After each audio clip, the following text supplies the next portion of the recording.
Good morning and welcome to the Legislative Minority segment of Live at the Legislature.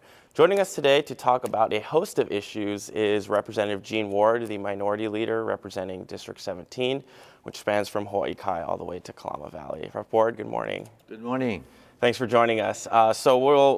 Before we get into all the issues we want to talk about today, just give me your first thoughts on what the Senate and House Majority had said, about tourism and all the issues that they had spoken about. Well, I liked it because it was thematic. It says, okay, what's going on with tourism?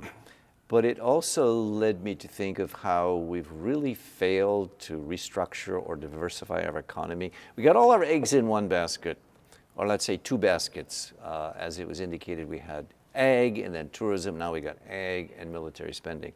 Anybody who looks at a family budget or has any family investment, you just don't put everything into stocks, or you don't put it into savings or into bonds or in real estate or in gold or silver or things like that. You diversify it, and my biggest disappointment of where we are now on what, are we day 32? 33 today. 33? We're halfway through the legislature. We really haven't addressed these economic issues.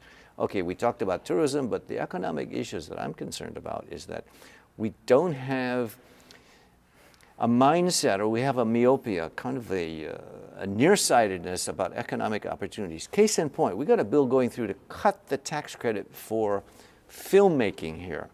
We have the potential to be the Hollywood of the Pacific, and we're damming the tax credits for every dollar we pay for a tax credit, we get $4 of income. Now, that's an economic generator. We also have a potential to have a moon base on the Big Island to train all the astronauts in the world. We can't even get a bloody reso through to give the legislative backing behind such an idea like that. And I know we tried to get the Trump Kim Jong-un thing here as part of the theme of being the Geneva of the Pacific. I think there's so many opportunities we miss to diversify as well as restructure our economy. And now we either got people in the military or we got people in the tourism side. We're kind of haves and have-nots, so to speak. One requires a lot of education, the other one less so.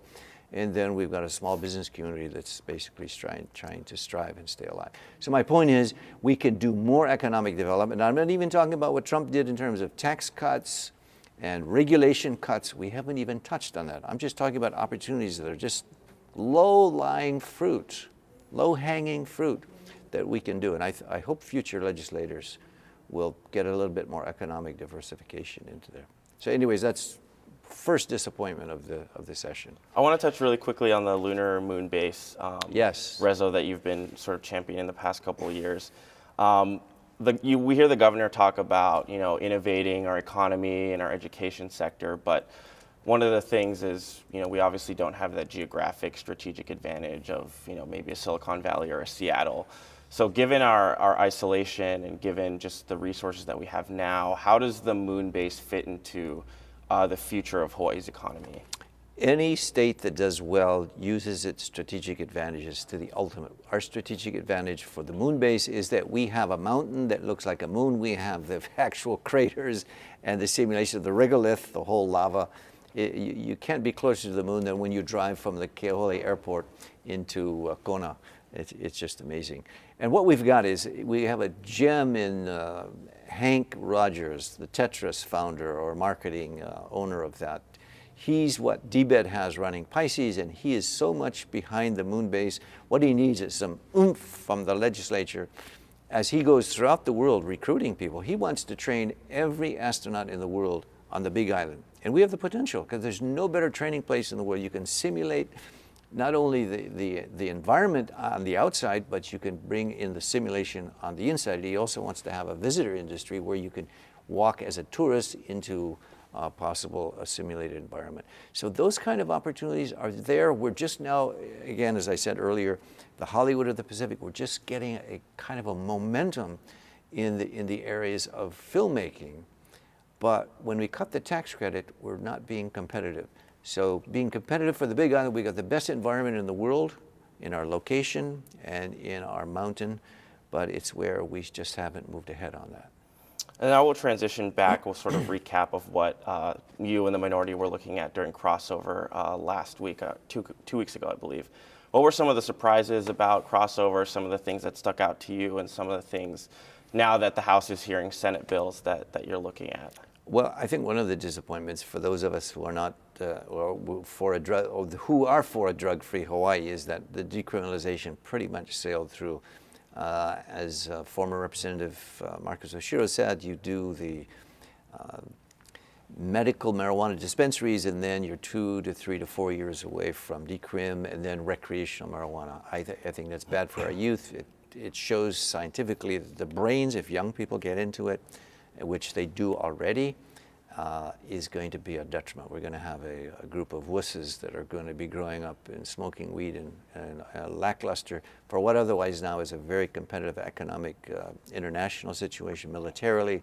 We are needing to be more alert. And I think just kicking back, and I mentioned on the floor that anybody in this House of Representatives has probably tried, except for a few, to have smoked marijuana.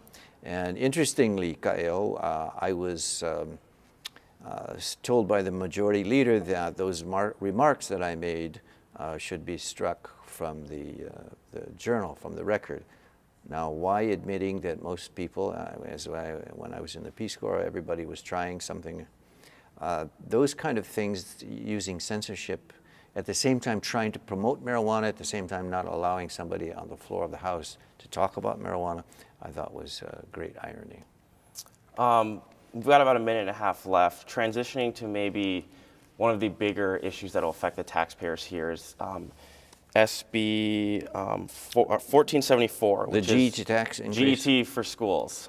Well, What are your thoughts fortunately, on it's that? been blanked out. I don't think there's probably a stomach for a GE tax increase as long as the rail tax is going and the rail subpoenas are being investigated.